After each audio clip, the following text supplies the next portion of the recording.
indicação que está voltada para a área da saúde, voltada para a qualidade de vida, está escrito lá: beba mais água, mantenha-se hidratado, tome pelo menos 2 litros de água por dia. É nutricionista falando, esteticista, dermatologista, ginecologista, dentista, todo mundo insistindo bastante para você se manter hidratado. Será que eles estão exagerando? Eu vou te provar que não. Fica comigo e aproveita e já se inscreve aqui no canal. Que o nosso corpo é formado na maior parte por água, isso todo mundo já sabe. Mas você sabia que essa composição muda de acordo com a idade?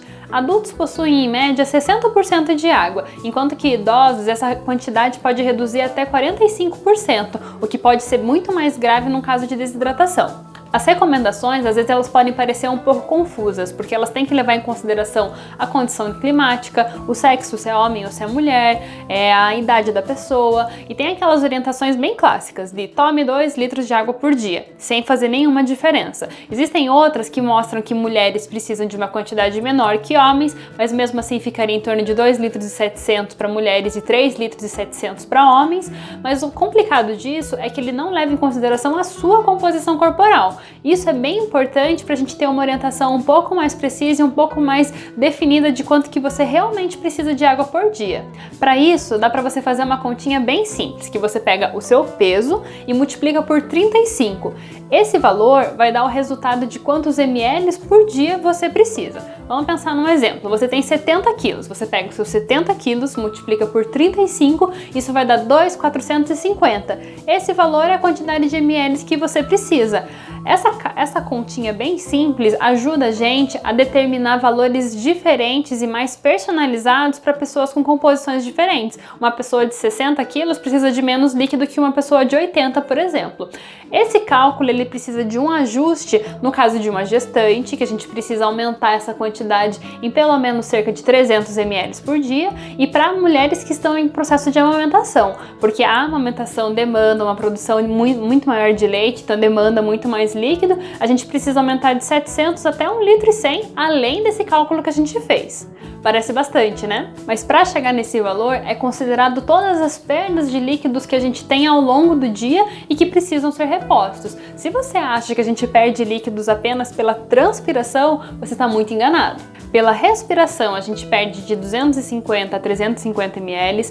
Pela urina, chega de 1.000 a 2.000 ml por dia. Pelas fezes, a gente perde de 100 a 200 ml. E pela transpiração, a gente perde de 450 a 900 ml por dia.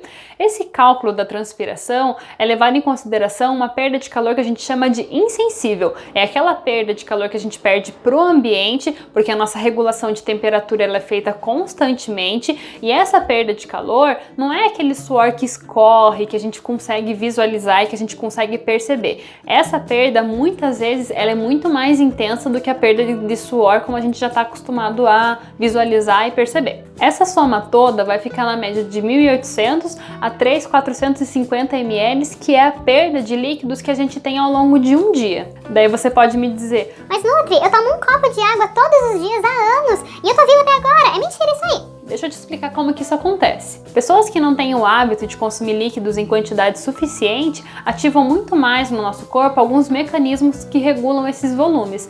Isso acontece principalmente através da produção de alguns hormônios e muitos deles nos rins. Essa sinalização faz com que os nossos rins retenham muito mais água e sal, fazendo com que a gente perca menos urina e concentre muito mais os minerais que estariam nessa urina em um volume menor. Basicamente, o teu corpo ele segura muito mais água que ele perderia e fica com níveis de minerais bem mais concentrados. Já entendeu aonde que eu quero chegar, né? Quando a gente consome pouco líquido, nosso corpo se adapta e acontece o quê? A retenção de líquidos. Parece bizarro, mas é isso mesmo. Você toma menos líquido e o teu corpo fica inchado. A gente tem que lembrar também que parte da nossa hidratação vem da nossa alimentação.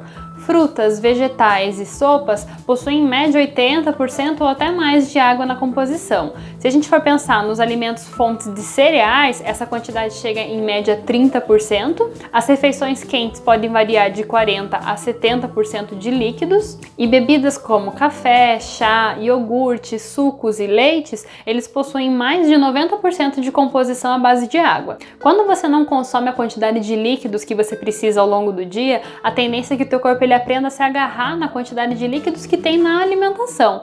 Mas por tudo que eu te expliquei, dá para entender que talvez a gente não consiga chegar nisso só pelos alimentos. Nesses casos, o que o teu corpo vai tentar fazer é segurar um pouco mais de líquido por questão de segurança. Ele vai segurar 1, 2, 3 litros extra de água para dar conta de todas as funções que o teu corpo precisa. Daí você fica lá, sobrecarregando o teu corpo, inchado, com desconforto e descontente porque o peso da balança muda muito pouco.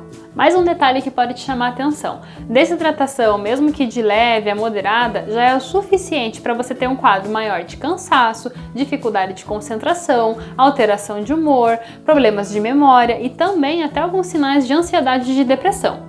Se as tuas atividades diárias exigem uma grande concentração e precisa assimilar muitas informações, como professores, pesquisadores, estudantes, jornalistas, todas essas pessoas que precisam se concentrar muito bem, é essencial que a hidratação esteja adequada para que você tenha um bom desempenho. E por falar em desempenho, a gente já sabe que durante a prática da atividade física, mesmo desidratações muito leves já são suficientes para comprometer muito o teu rendimento e a tua evolução nos seus treinos. Acho que eu já consegui te convencer que você precisa se hidratar melhor, né?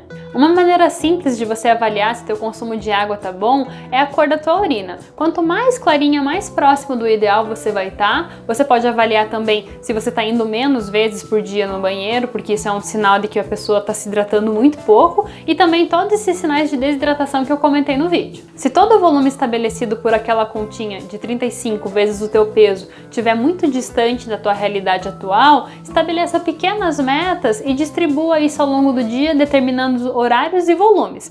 Por exemplo, você pode pensar em 400 ou 500 ml, limitando até meio-dia um primeiro volume. Você pode repetir esse volume até mais ou menos umas 4 da tarde, repetir de novo esse volume até mais ou menos 7, 8 horas da noite. E caso você coloque como uma meta extra de você consumir uma xícara de chá quando você acorda e uma xícara de chá antes de você dormir, você já vai estar bem próximo de 2 litros por dia.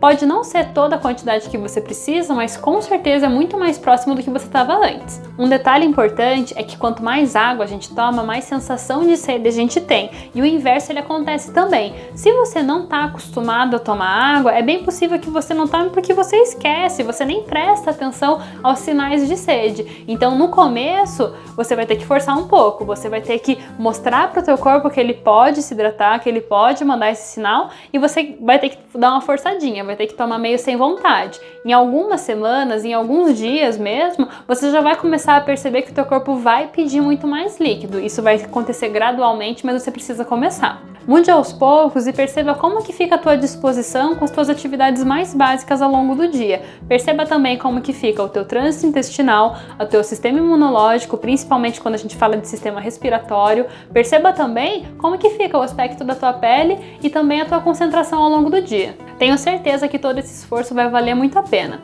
Se esse vídeo foi interessante para você, não esquece de curtir e se inscrever no canal. Um beijo e até a próxima!